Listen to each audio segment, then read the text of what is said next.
This is Dr. Lou Sella, sport and performance psychologist. It's hot here in Pennsylvania. I got my air conditioning going on in the back, but we're going to talk about the 3 constant coaching points for the zone dive.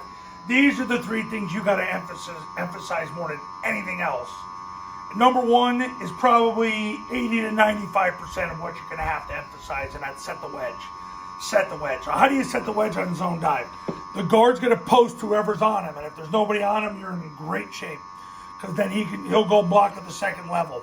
The tackle wedges with the guard, the center snaps the ball, wedges with the guard, the A-back wedges with the tackle, 2-hand slams whoever shows. If nobody shows, he goes second level. Backside guard blocks the spine of the center, backside tackle blocks the spine of the backside guard. Zone dive in 11-man football is a 6-man wedge. It's a 6-man wedge. Same thing in 9-man football as well. It's a 6-man wedge. So you got to set the wedge. What are the keys to setting the wedge? The guard not getting wrecked at the snap, and the A-back wedging with the tackle, then 2-hand slamming whoever shows, then if nobody shows, going to the second level. He's blocking whoever's taking the B-back. He's blocking for the B-back. That is 80+% of your emphasis, is focusing on the wedge. Number 2, pull the perimeter. This is huge, because the quarterback's going to take the snap, jump play side, and give the ball to the B-back, and then he's got to accelerate to pull the secondary and the D-gap defender to the perimeter. The backside A-back, by hammer stepping, taking 2 diagonal steps and turning up, pulls the perimeter to the quarterback and the pitch, so they have to play the quarterback and the A-back.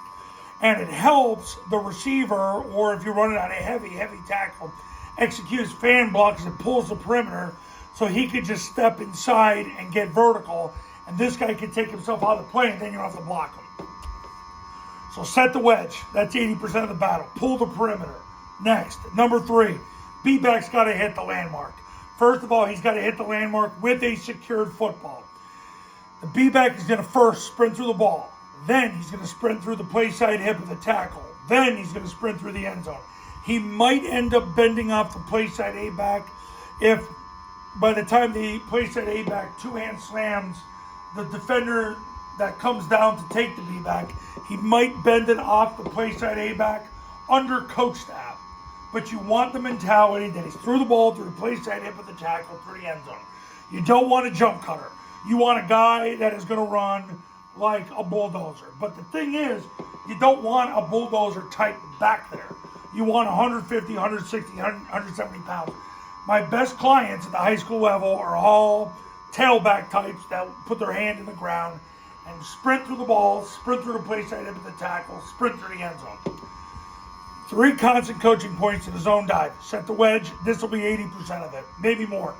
Pull the perimeter, hit the landmark with a secure football. Focus on that in 2024. This is going to solve your problems, because this is what Air Force did to go 43-15 in the last 5 years. And the 15 losses pretty much all were because they couldn't get this going. And how Army basically did so well, up until last year when they became communist, but they're bringing it back in 2024.